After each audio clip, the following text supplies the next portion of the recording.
Opinions వస్తున్నాయి. ఇక్కడ తెనాలి ఎపిసోడ్కి సంబంధించి 2 అంశాలు. అంటే వైసీపీ నిజాయితీ ఎంత, కూటమి నిజాయితీ ఎంత, ఇవి పక్కన కాసేపు పెడదాం. ఫస్ట్ పాయింట్, ఇట్లాంటి యాక్టివిటీని ఈ తరహా ట్రీట్మెంట్తో పరిష్కారం అవుతుందా? ఇప్పుడు వాళ్ళు ఎవరైతే నేరం చేశారని ఆరోపణలు ఉన్నాయో, కేసులు ఉన్నాయో, వాళ్ళు శిక్షించే విధానం ఏంటి? నెంబర్ 1, మనకు 3 విధానాలు ఉన్నాయి. ఒకటి పోలీస్ వ్యవస్థ, కోర్టులు, జైళ్ళు. ఈ 3వ మార్గం తప్ప 4వ మార్గం మన ఇంతవరకు లేదు. ఉంటే కనిపెడితే దాన్ని చేసుకోవచ్చు. అది కూడా మనకు చట్టం లోపలే చేసుకోవాలి. మనకు గతంలో కూడా ఫాస్ట్ ట్రాక్ చూసినప్పుడు 2 అనుభవాలు ఉన్నాయి. ఒక అనుభవం ఏంటి, ఇట్లాంటి బహిరంగ చాలా మంది కడప జిల్లాలో ఒక ఎస్పీ గారు, మా జిల్లాలో తిరుపతిలో ఒక ఎస్పీ గారు, ఇట్లాంటి బహిరంగ హెచ్చరికలు కొంచెం మ్యాన్ హ్యాండిల్ చేయడం జరిగాయి. అంటే తీవ్రమైన నేరాలు చేసేవాళ్ళు కొంత వార్నింగ్ ఇస్తే చూసేవాళ్ళు కూడా ఇట్లాంటి స్వభావం కలిగి కొంచెం భయపడతారేమో, మంచి ఉద్దేశంతో కూడా చేస్తుండొచ్చు, కొన్ని మంచి ఫలితాలు కూడా ఇచ్చినాయి. కానీ దీన్ని అలౌ చేద్దామా? ఇది మొదటి అంశం. కానీ ఇంతకన్నా శాస్త్రీయమైనటువంటి ప్రజాస్వామ్యబద్ధమైనటువంటి మంచి సంకేతాలు కూడా ఈ రాష్ట్రంలో ఇచ్చారు. ఎప్పుడో కాదు, మొన్న ఎన్నికల సమయంలో మీకు గుర్తుంటే పల్నాడు ఎస్పీగా మల్లికా ఖార్గే గారు ఐపీఎస్ ఆఫీసర్ని నియమించిన సమయానికి ఎలక్షన్ కమిషన్ నియమించిన సమయానికి గందరగోళ పరిస్థితి పల్నాడు జిల్లాలో. ఆ పరిస్థితిలో ఎలక్షన్ కమిషన్ నియమిస్తే ఆమె బహిరంగంగా భగత్ సింగ్ సెంటర్లో డిఎస్పీలని, ఎస్ఐలు అందరినీ కూర్చోబెట్టుకుని ఏం మాట్లాడిందో ఒకసారి ప్లే చేస్తే మనకు అందరికీ ఆదర్శంగా ఉంటుంది. ఈరోజు పల్నాడు ప్రపంచ చరిత్రలో బ్యాడ్ ఇంప్రెషన్ కలిగింది.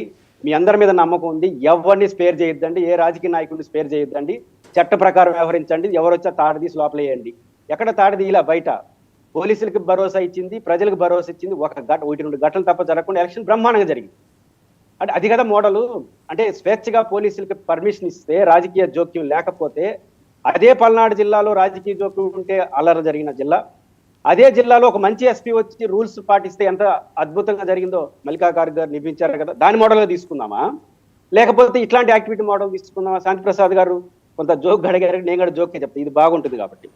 మల్లికా ఖార్గే గారిని వైఎస్ఆర్ కాంగ్రెస్ పార్టీ, నేను తిరుపతిలో ఉంటాను కాబట్టి తిరుపతి ఎస్పీగా నియమించింది.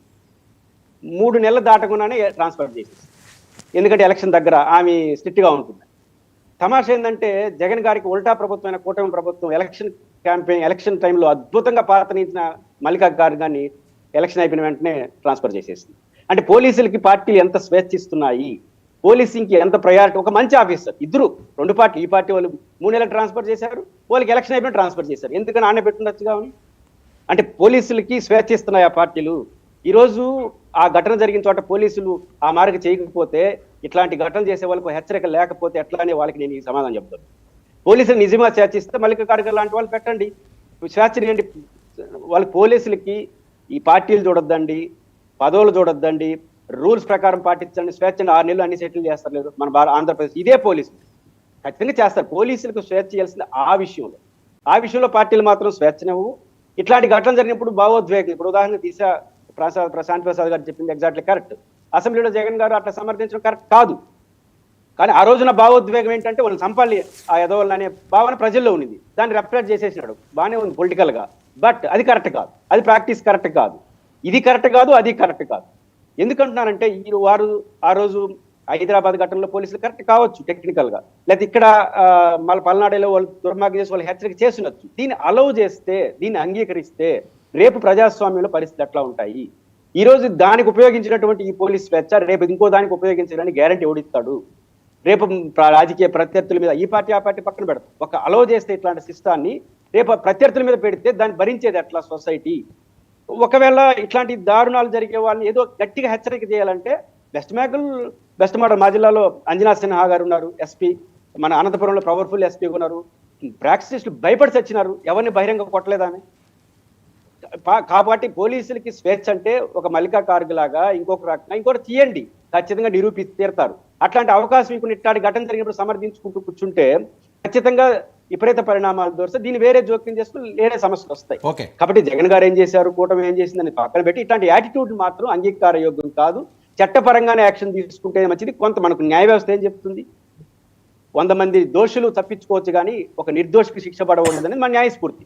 ఎందుకని నిర్దోష శిక్ష పడకూడదు కాబట్టి కొంత తప్పులు కూడా జరగచ్చు. కాబట్టి మనం చట్టపరంగానే యాక్షన్లోకి వెళ్ళాలి. అవసరమైతే ఫాస్ట్ ట్రాక్ కోర్టులు పెట్టి చేయాలి తప్ప ఇట్లాంటి హ్యాండిల్ చేస్తే ఈ రోజు కరెక్ట్ కావచ్చు కానీ రేపు ఇంకో దాని దుర్వినియోగం అయితే సొసైటీ భారీ మూల్యాన్ని చెల్లించుకునే పరిస్థితి అని మాత్రం. రెడ్డి గారు ఏంటి దినాలు ఏంటండి అంటే ఒకటి, నేను వ్యూహాత్మకంగా ఇప్పుడు ఎన్నుపోటు, సైకో ఈ పదాలు నేను వాడదలుచుకోలేదు కానీ పాయింట్ ఏంటంటే ఆయన రాజకీయంగా వ్యూహాత్మకం ఎత్తుగడ వేశాడు జగన్మోహన్ రెడ్డి గారు. ఏంది ఆ ఎత్తుగడ? ఇప్పుడు 4వ తేదీ రిజల్ట్స్ వచ్చింది, కూటమి అద్భుత విజయాన్ని సాధించింది, జగన్మోహన్ రెడ్డి గారు భారీ ఓటమిని చెవిచూశారు.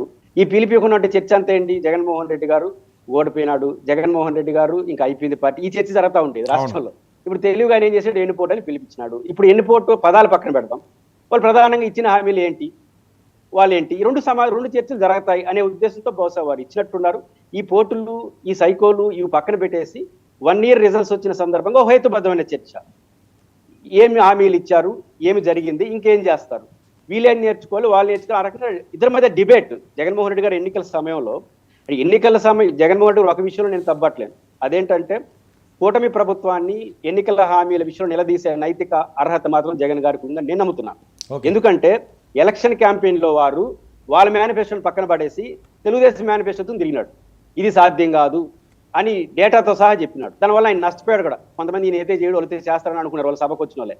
కాబట్టి ఇంకా అయితే ఆ నైతికత ఉంది కదా, ప్రశ్నించకుండా. కానీ వాళ్ళు సమాధానం చెప్తారు.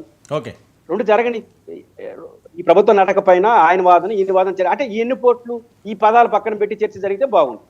ఓకే. ఏంటి రఫీ గారు ఇప్పుడు